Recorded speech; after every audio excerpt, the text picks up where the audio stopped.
Cooperative farming, a group of farmers form a cooperative society.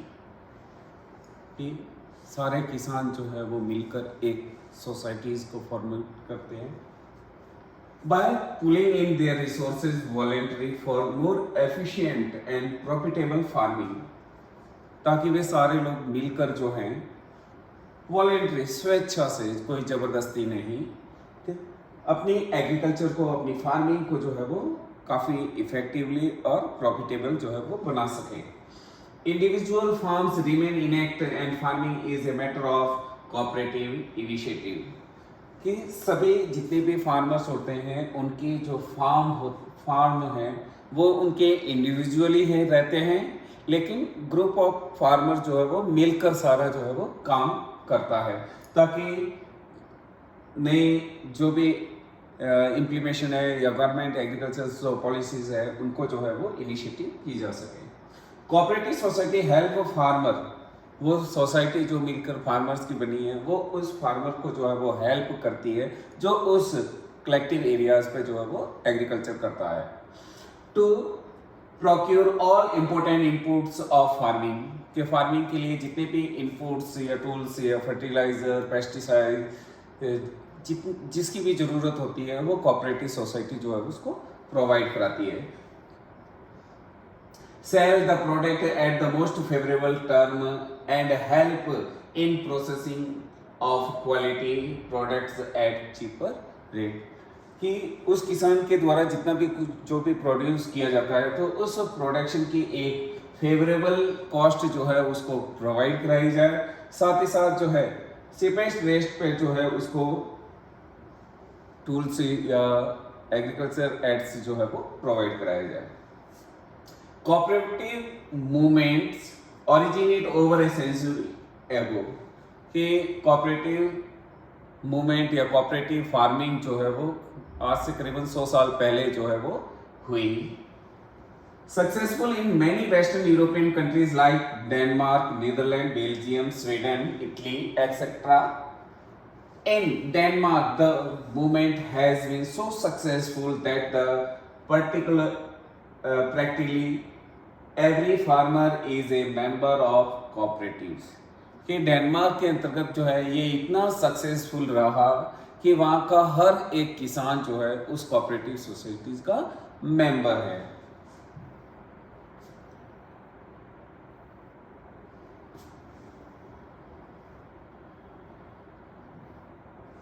दूसरा है collective farming. The basic principle behind this type of farming is based on social ownership of the means of production and collective labour. के इस collective farming के अंतर्गत जो है वो जो भी रिसोर्सेज है उन रिसोर्सेज का ऑनरशिप जो है वो पूरी सोसाइटी होती है. ठीक है, पूरी सोसाइटी जो है वो ऑनरशिप होती है लैंड की, और पूरी सोसाइटी जो है वो एज ए लेबर के रूप में जो है वो कलेक्टिवली लेबर के रूप में जो है वो काम करती है. वहाँ पे क्या था, इंडिविजुअली जो है वो मेंबर्स थे, सामूहिक रूप से जो है वो वहाँ पे जो है वो मिलकर अपनी अपनी लैंड्स को जो है वो मिलकर एक सोसाइटीज़ को बना रहे थे.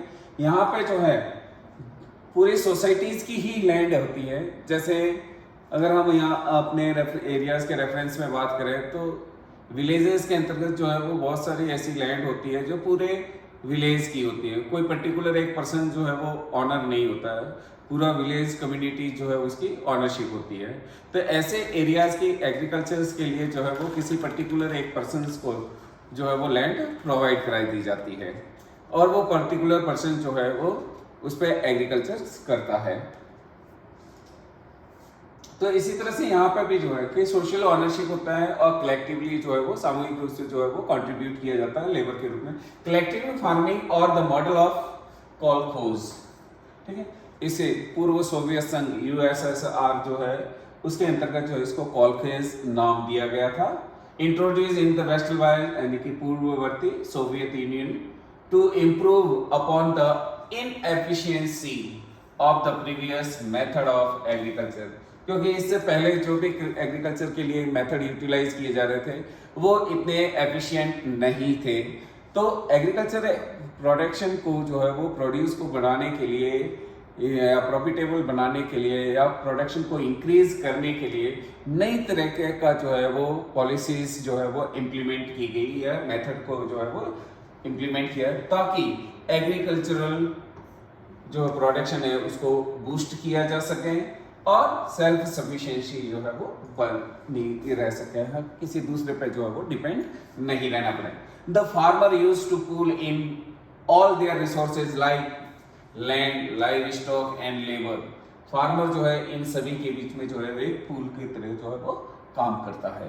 However, they were allowed to retain very small plots to grow crops and order to meet their daily requirement. उस लैंड का कुछ हिस्सा जो है वो अपने पास रखते जिसमें वे अपनी डेली यूजेज की गुड्स को जो है वो प्रोड्यूस कर सके। का टॉपिक माइनिंग जो है वो पढ़ेंगे। Mining, the discovery of minerals. Mining का प्रोसेस जो है वो वहाँ से स्टार्ट हुआ जहाँ से हमने मिनरल्स को खोजना स्टार्ट किया। In the history of human development, जहाँ ह्यूमन जो है वो नेचर के साथ साथ जो है वो अपना डेवलपमेंट करता गया, it's reflect in many stage. तो उन्होंने जो ह्यूमन बीइंग ने जो भी मिनरल्स को फाइंड आउट किया तो उस मिनरल्स के बेसिस पे उन्हें अलग अलग सिविलाइजेशन के रूप में जो है एज के रूप में जो है वो नाम दिया गया। In term of copper age, जिसमें कॉपर का सबसे ज़्यादा जो है वो यूटिलाइज किया, bronze age and iron age. तो उस मेटल के यूटिलाइजेशंस के बेसिस पे उसको टाइम पीरियड को डिवाइड किया। The use of mineral in ancient time was largely confined to making tools, utensils and weapons. ठीक है, कि टूल्स बनाने में जो है उसको मेटल का यूटिलाइज किया है, घर के अंतर्गत यूटेंसिल्स जो बर्तन होते हैं उनके लिए और वेपन्स के लिए उस समय जो है प्रिमिटिव टूल्स के रूप में जो है वो वेपन्स यूज होते थे। The actual development of the mining began with the industrial revolution. कि माइनिंग का प्रोसेस जो है वो सबसे ज़्यादा डेवलप हुआ है वो इंडस्ट्रियल रिवोल्यूशंस के बाद हुआ, क्योंकि इंडस्ट्रीज के अंतर्गत जो है वो बल्क रूप में जो है वो प्रोडक्शन होता है, तो बल्क रूप में ही जो है वो रॉ मटेरियल की नीड्स रहती हैं and it's important is continuously increase. और उसका इम्पोर्टेंस, माइनिंग का इम्पोर्टेंस आज भी कंटिन्यूसली जो है वो बढ़ रहा है। फैक्टर अफेक्टिंग माइनिंग एक्टिविटीज के वो ऐसे कौन से फैक्टर्स हैं जो माइनिंग एक्टिविटीज को इफेक्ट करते हैं। एक, the profitability of mining operations thus depend on two main factors. कि कोई भी माइनिंग ऑपरेशन हम कर रहे हैं तो वो प्रॉफिटेबल है या नहीं है, वो दो फैक्टर पर डिपेंड करता है। एक फिजिकल फैक्टर, फिजिकल फैक्टर्स के अंतर्गत जो है वो मिनरल्स की क्या कैरेक्टरिस्टिक्स है, कि उसका साइज क्या है, अवेलेबिलिटी ऑफ द क्वांटिटी क्या है, ग्रेड क्या है। ग्रेड का मतलब है कि उस और के अंतर्गत जो है वो हमारे मिनरल्स की अवेलेबिलिटी कितनी है, and mode of occurrence of the deposit, यानी कि वो जो मिनरल्स है वो मिनरल्स हमें कहाँ से प्राप्त हो रहा है, सरफेस से हो रहा है या इंटीरियर पोर्शन से हो रहा है।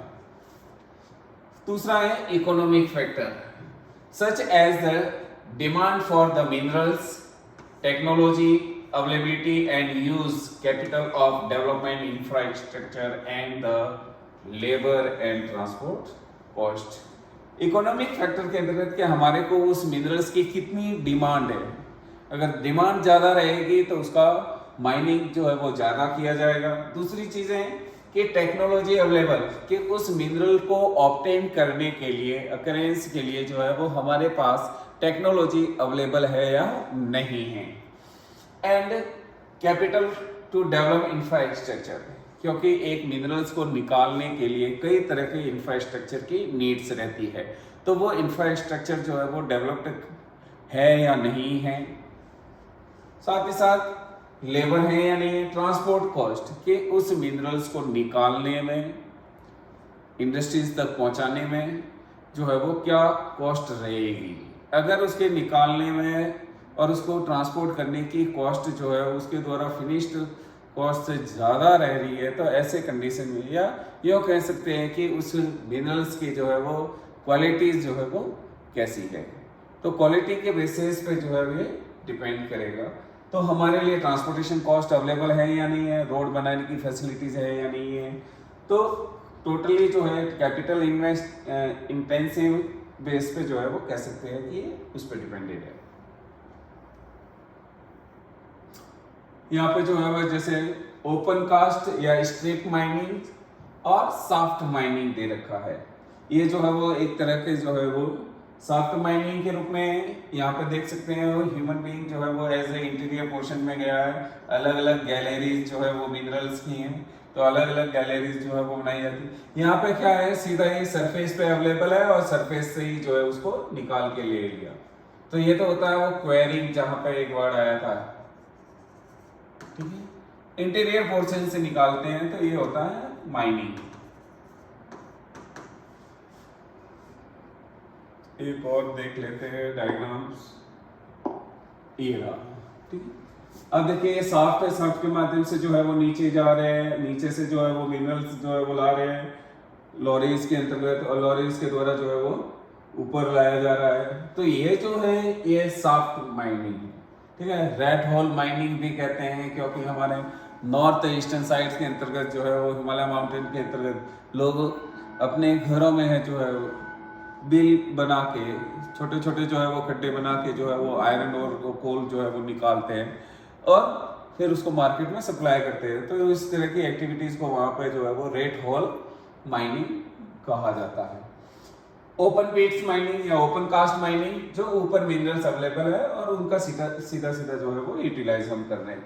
अब यहाँ पे देखिए अलग अलग लेवल पे मिनरल्स को जो है वो निकालने के लिए, माइनिंग करने के लिए जो है वो अलग अलग गैलरीज जो है वो बनाई गई है। ये आप देख सकते हो यहाँ पे ये मिनरल्स हैं, ये मिनरल्स है यहाँ पे। ये जो मिनरल्स के टाइप्स, माइनिंग के टाइप्स है, open cast and soft mining. दूसरा है ओपन कास्ट माइनिंग क्या है, जैसे ये राजस्थान के अंतर्गत जो है वो सैंडस्टोन्स जो है एक तरह से ओपन कास्ट माइनिंग है, जहां पर सैंडस्टोन्स जो है वो निकाला जा रहा है। यह है सॉफ्ट माइनिंग का जो अर्थ के इंटीरियर कोर, क्रस्ट के अंदर जो है वो इंटीरियर कोर, सरफेस के नीचे जो है वो इस तरह की जो है वो टनल बना दी जाती है और उन टनल के अंतर्गत जो है वो माइनिंग कर करके जो है वो मिनरल्स को निकाला जाता है।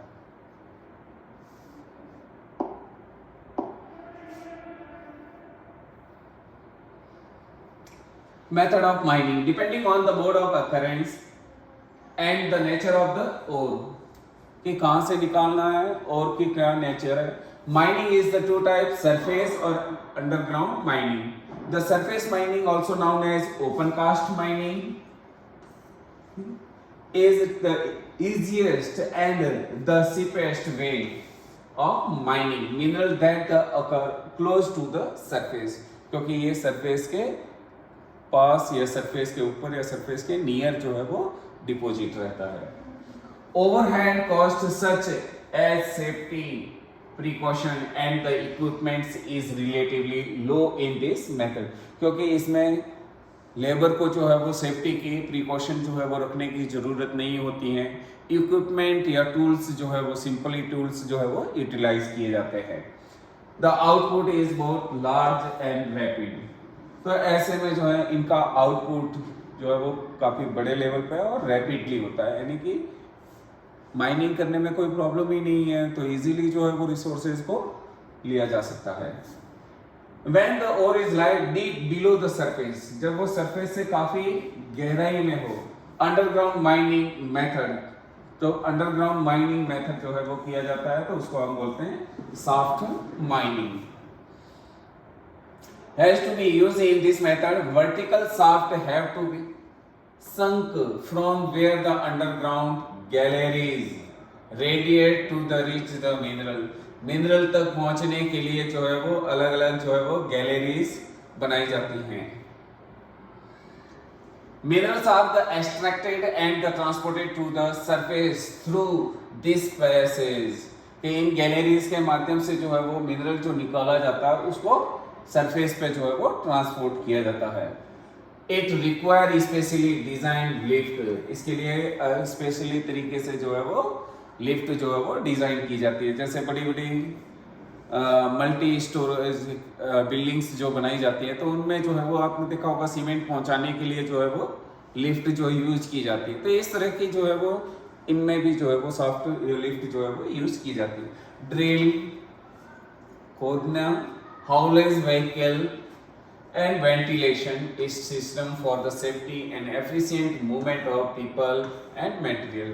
के इंटीरियर पोर्शंस के अंतर्गत जहाँ गैलरीज या जो टनल बनाई जाती है तो उन टनल के अंतर्गत वेंटिलेशन की जो है वो फैसिलिटीज, क्योंकि इंटीरियर पोर्शन में जैसे जैसे हम बढ़ते हैं इंटीरियर पोर्शन की तरफ वैसे वैसे हीट जो है वो बढ़ती जाती है, ठीक है। और कुछ हानिकारक जो हार्मफुल गैसेस जो है वो इमरजेंस होती रहती है, कार्बन डाइऑक्साइड वगैरह नहीं, तो ऐसे में वर्क लेबर की जो है वो सेफ्टी बहुत जरूरी होती है। दिस मेथड इज रिस्की, इसलिए ये मेथड जो है वो रिस्की होता है। पॉइजनस गैसेस, फायर, कभी कभी जो है वो इन टनल के अंतर्गत जो है वो आग लग जाती है, शॉर्ट सर्किट हो जाते हैं, ऐसे फ्लड आ जाता है तो वो टनल जो है वो सारी की सारी पानी से भर जाती है, अंदर लेबर जो है वो अंदर ही अंदर मर जाता है। ऐसा हम बहुत सारा न्यूज़ में भी सुनते हैं। And the caving in lead to fatal accident, और इस तरह से कभी कभी जो है वो केव की यानी कि जो टनल है उन टनल के कोलैप्स होने की वजह से कई तरह के जो है वो एक्सीडेंट्स होते हैं। Have you ever read about mines fire and flooding of the coal mines in India? Yes, हमने बहुत बार न्यूज़पेपर में जो है वो इस तरह की घटनाओं के बारे में जो है वो पढ़ा है। The development economic are the retreat from mining, processing and refining stage of production due to the high labour cost. कि माइनिंग के द्वारा जो है वो मिनरल्स को निकालना, प्रोसेसिंग के द्वारा जो है वो उसमें रिड्यूशियल पार्ट जो है उसमें जो हम मिनरल्स के एलिमेंट्स है वो अलग करना, जो अनवांटेड मैटर है उसको अलग करना, ये processing refining stage of the production due to high labour cost. तो लेबर कॉस्ट जो है वो बहुत ज़्यादा लगती है इसमें। While the developing countries with the large labor force and the striving for the higher standard of living are the becoming more important as देखिए डेवलपिंग कंट्रीज के अंतर्गत जहाँ पे जो है वो लिविंग स्टैंडर्ड बहुत हाई है तो ऐसे एरियाज के अंतर्गत जो है लेबर कॉस्ट जो है वो बहुत ज़्यादा है, क्योंकि इजीली लेबर जो है वो अवेलेबल नहीं होता है।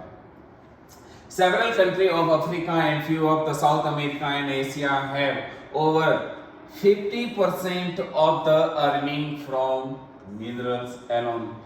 कि साउथ अफ्रीका, अमेरिका, एशिया और अफ्रीका के अंतर्गत ऐसे बहुत सारे कंट्रीज हैं जिन कंट्रीज की 50% इनकम जो है वो केवल माइनिंग के द्वारा होती है।